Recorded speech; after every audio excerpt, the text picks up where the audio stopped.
Good morning, my fellow weebs. Welcome to the Gaming Otaku Sakura-Con edition. So, as a very quick note, as I open these packages here, I'm going to be spacing out the Weeb Nerd loots. Going forward, I'm not going to really have the money to continue doing these as often as I've been doing them, which I plan to do them every month, but I don't really have the money to keep these going every month. So I'll probably be spacing these out once every few months.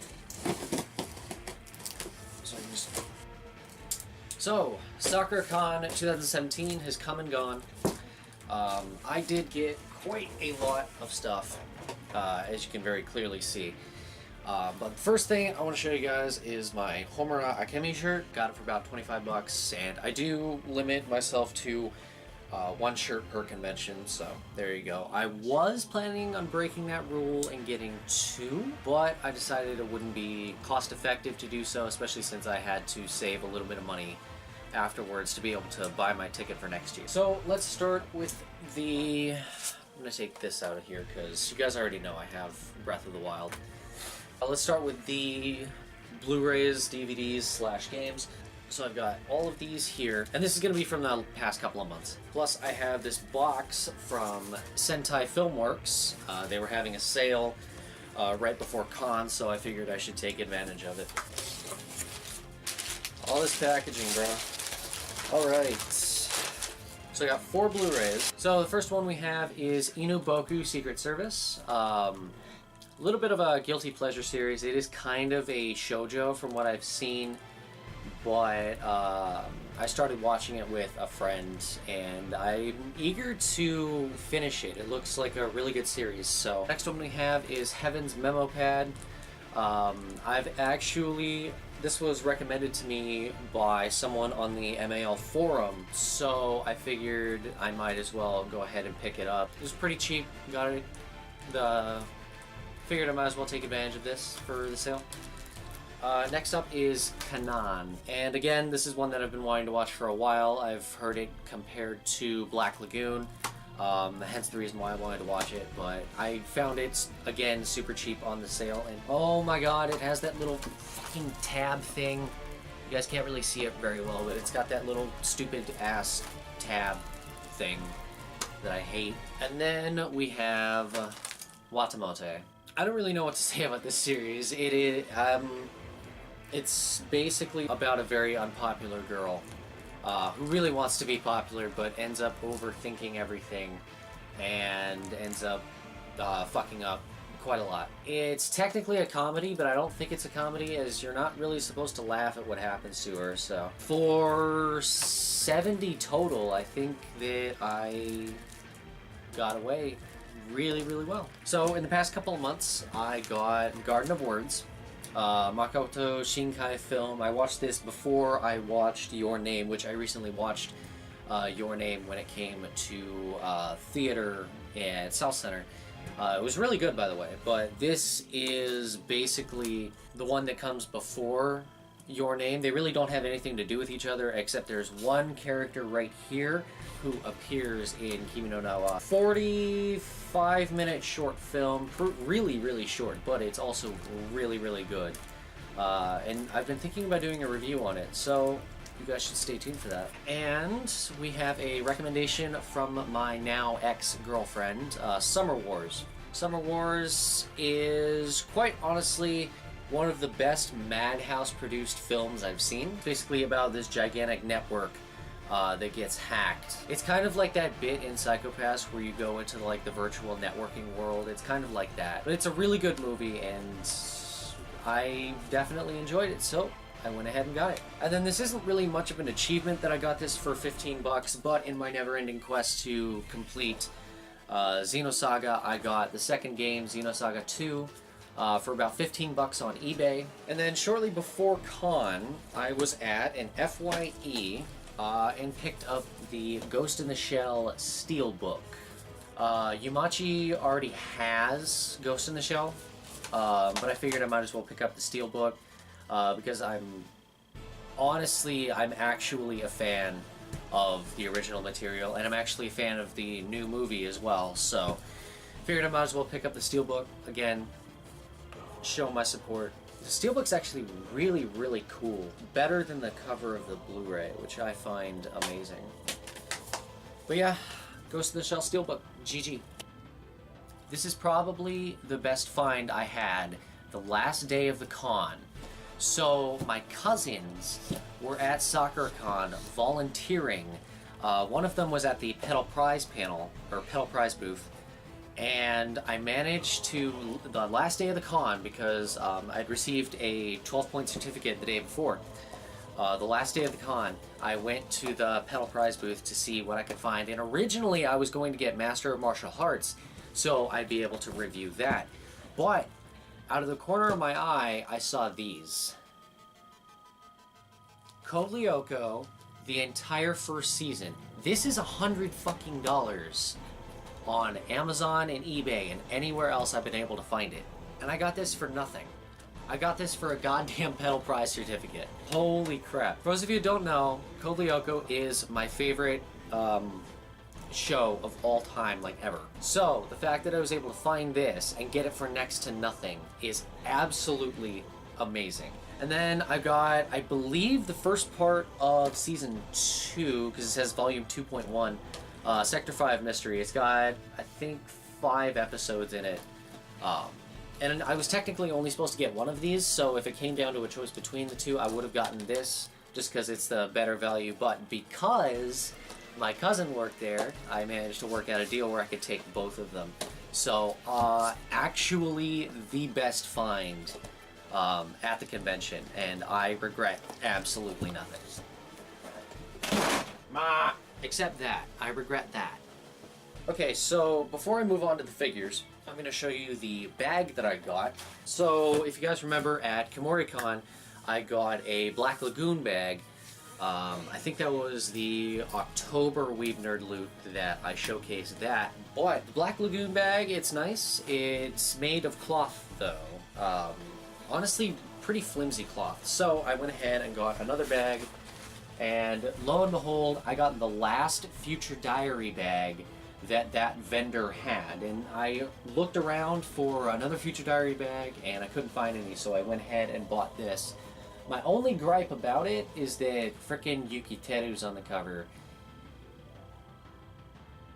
And yeah. Other than that, it is a pretty solid bag, made of decent construction, decent material. It's not that flimsy cloth that the Black Lagoon bag's made out of, but I definitely love this. So I'm going to move on to the figures. So there's a little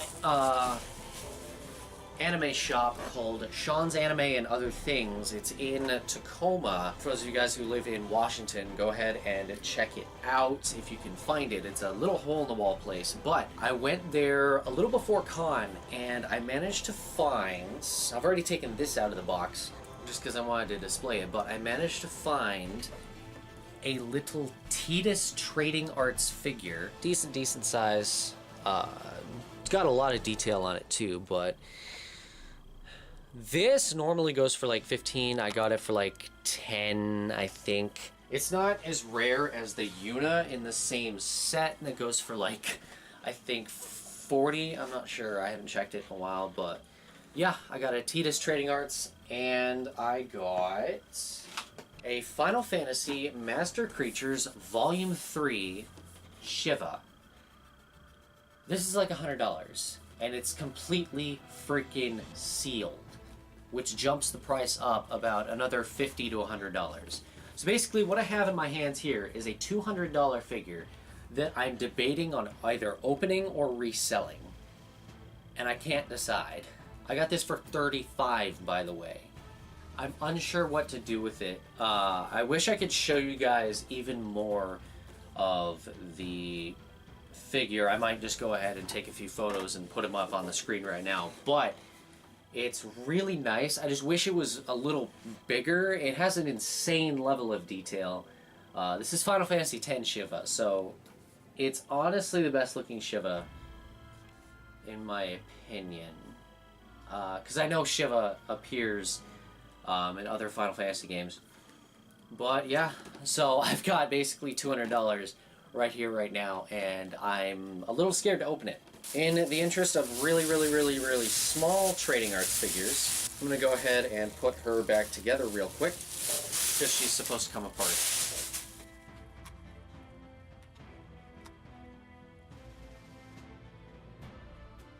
In my never-ending quest for all of the Final Fantasy figures, specifically Final Fantasy X and X-2, I managed to find an actual dirt frickin' cheap trading arts Riku. And it's tiny, tiny, tiny, tiny, tiny. But, again, as with the Tidus, it's very, very good quality. And it's actually an original. I'm very surprised. It is a trading arts, which means it's like really, really cheap, but I got it for about as cheap as I could get at $5 from a Sakura-Con vendor. So I'm actually very, very, very proud about this one. And if I ever get a frickin' Yuna, like, that will just complete the set.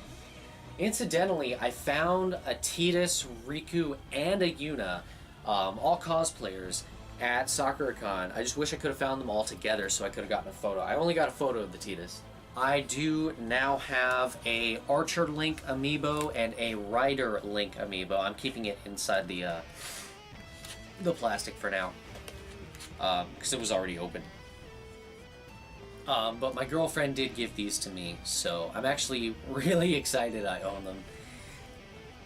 If only I had a second Wolf Link amiibo so I could open that. Yeah, for those of you guys that don't know, my Wolf Link amiibo that I featured some months ago is still up there, just hanging out in its plastic. So I'm actually a little triggered, because I got this particular figure for about $45, and then I looked around looking for more figures, specifically the pair to this one over here, and I found this exact same figure at the J-List booth, and they were selling it for $20.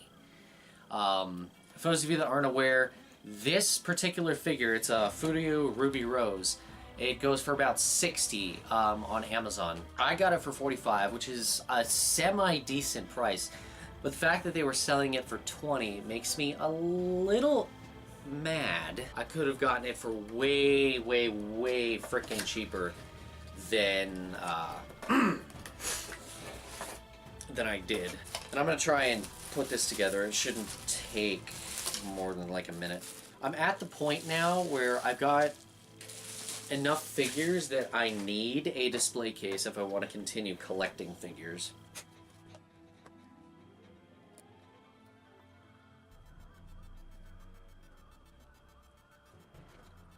You here.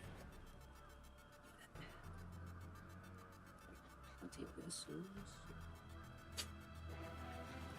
So it's a nice little Ruby Rose wielding Crescent Rose. I actually like the design of this figure. I like the sculpt, I like the paint job, and I like the scaling because Crescent Rose is a lot larger than Ruby is. At least the length of Crescent Rose. If I could change one thing, it would be the construction, but I understand the reason that they had to break up Crescent Rose to make it fit inside the box. But this I got for $45, and this figure I believe just came out a couple of months ago, so it's interesting that they have it for $45 as opposed to the full $60.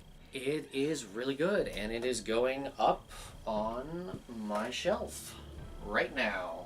Oh, and I don't think I've actually shown this on camera yet, but some months ago, I got my brother a Ruby Rose vinyl figure because he wanted one, and I took that opportunity to get myself a Yang vinyl figure because Yang is best grill, okay?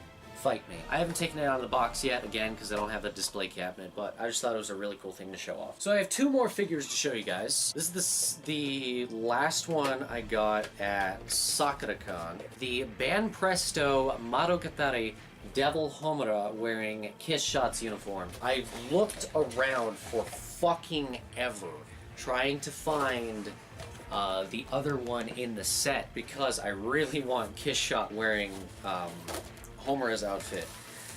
But the fact that I managed to find this is really, really cool, especially since this was the only Devil Homura that I could find. All of them were Senjo Gahara and Madoka. Let me go ahead and take the plastic off. This is just a solid posed figure. The sculpt is actually very, very nice. As you can see, she's sitting. Got that little smug-ass face on. I don't know if you guys can see that well. She's got that little smug-ass face going on. I really, really do want the other version in this, the other one in this set. And I'm actually glad it's the actual version instead of the sepia tone version, because this version looks like ass. This one I ordered off of Ami for about 20, I do believe. So I haven't actually opened this box yet. Got an Ami thing here. All of the packaging known to man. Oh wow, this figure is a little bigger than I expected. That is a lot bigger than I expected. So we have the Monsieur Baume Xenosaga Cosmos. I got this for about 20 off of Ami, which final price was about 35 when you include shipping. But this is actually a really nice figure. It's about as big as a penned Miku, if you guys have that figure. Yeah, it's a bigger figure than I thought it would be. And it's actually pretty cool too. She has the little dinky little pistol. I don't know if you guys can see it that well, but if you guys know Xenosaga, then you know what this item is right here. It's the Zohar, which that's a bit of a spoiler, but I now have a Cosmos, and I could have gotten Volume 3 Cosmos, actually. I could have gotten it for like 20 off of Amazon, so I chose not to do it. Plus, I already have a Cosmos here. So yeah, I'm not going to take it out of the plastic just yet, because I want to get a display case first. In the interest of prints, I did get one, which my girlfriend actually bought it for me. I got a very, very, very nice Midna, Twilight Princess, True Midna, from a vendor in Artist Alley. So I'm probably going to stick it in a frame and put it somewhere up on the wall. I just think it's a really, really well done Midna. Now, over to the Pièce de Résistance, the manga, which I spent over $100 on. I shit you not, I spent over $100 just on manga. Sue me. It's kind of a big deal because I don't have any room in my room for the manga that I got, so I'm gonna have to work something out. At the Yen Press panel, they were handing out some free manga. They had ReZero Volume 3, they had Da-Da-Da-Da Volume 6, and Bungo Stray Dogs Volume 2. Yumachi got Volume 6 of Da-Da-Da-Da, whereas I got Bungo Stray Dogs. I'm actually going to have to buy the first one, just in case, just to be able to read it. I've heard this series is actually really, really good, and I do want to watch the anime. For those of you familiar with Kentaro Miura, we have Gigantomachia, the only copy in Kinokuniya. I shit you not. I got the only copy of Gigantomachia in Kinokuniya. For fans of Berserk, this is probably worth reading. It's going to be my first time reading it. Apparently, it takes place in the Berserk universe. I know next to nothing about it. And for those of you wondering what Miura is doing during his hiatus, what is the plural of hiatus? I have no fucking clue. This was one of the projects that he worked on. It's only one volume. He didn't work on it for very long. Apparently it's finished. But I am actually very excited to read it.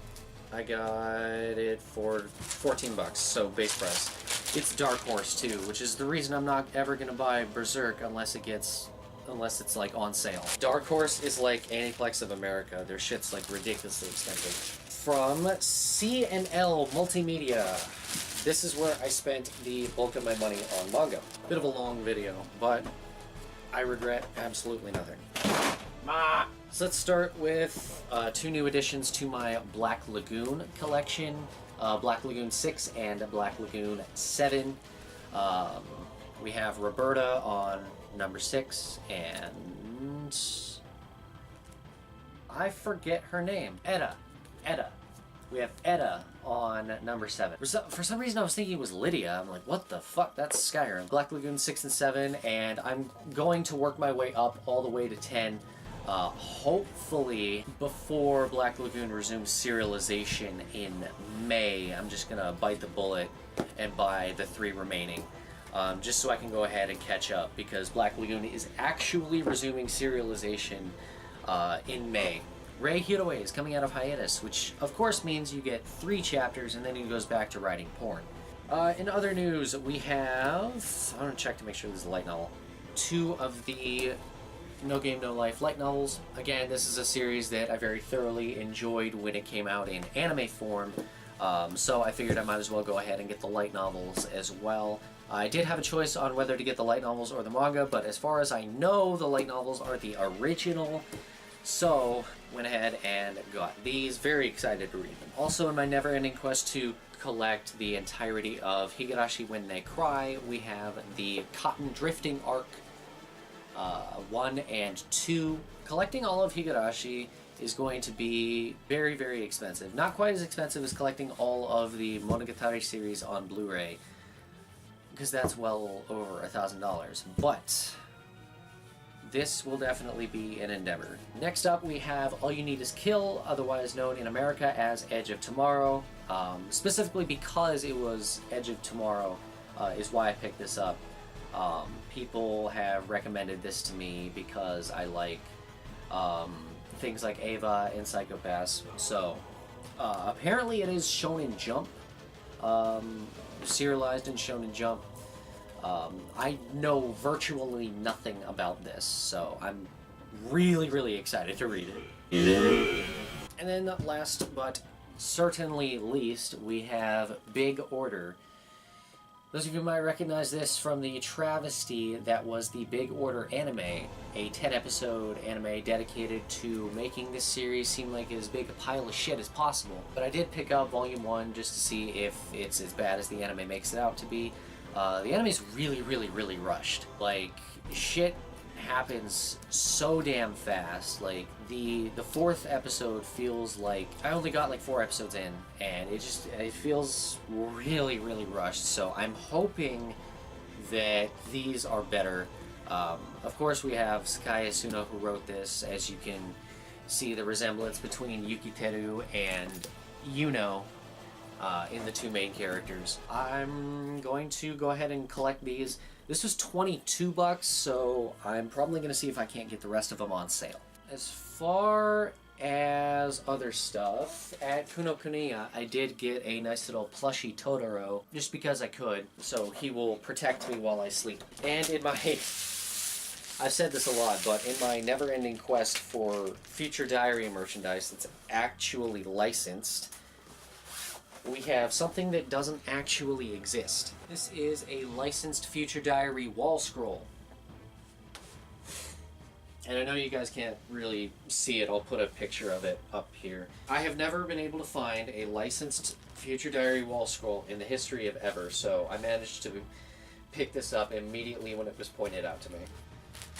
So yeah, other than that, I didn't really get too much more. I do have 2 more things I want to show you guys. So there was a Kimi no Na wa booth over at Exhibition Hall. So I did manage to get a nice little poster. It's a little wrinkled because of the time it's spent in my backpack, which that's very understandable. I wonder if it will be able to fit... Oh, it looks like it might. So I can go ahead and put this up as soon as possible. And then at the Crunchyroll booth, I managed to get a Clan 2017 poster. Nothing too special, just a standard size poster. And I do believe that is, other than my shirt, of course, which I went over in the beginning of the video, I do believe that is it for my Weeb Nerd Loot Sakura-Con edition. And again, I'm going to be spacing these out every couple of months.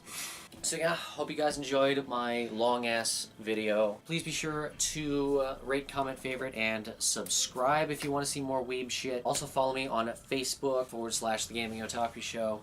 You can also find me on Twitter at Cypherial, and I will try and upload quite a bit more. I already have a couple of discussions. Hope you guys enjoyed it.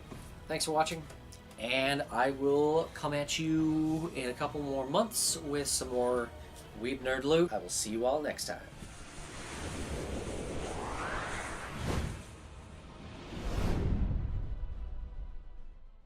And it just occurred to me I haven't had any of my coffee. Yeah, that's gone cold.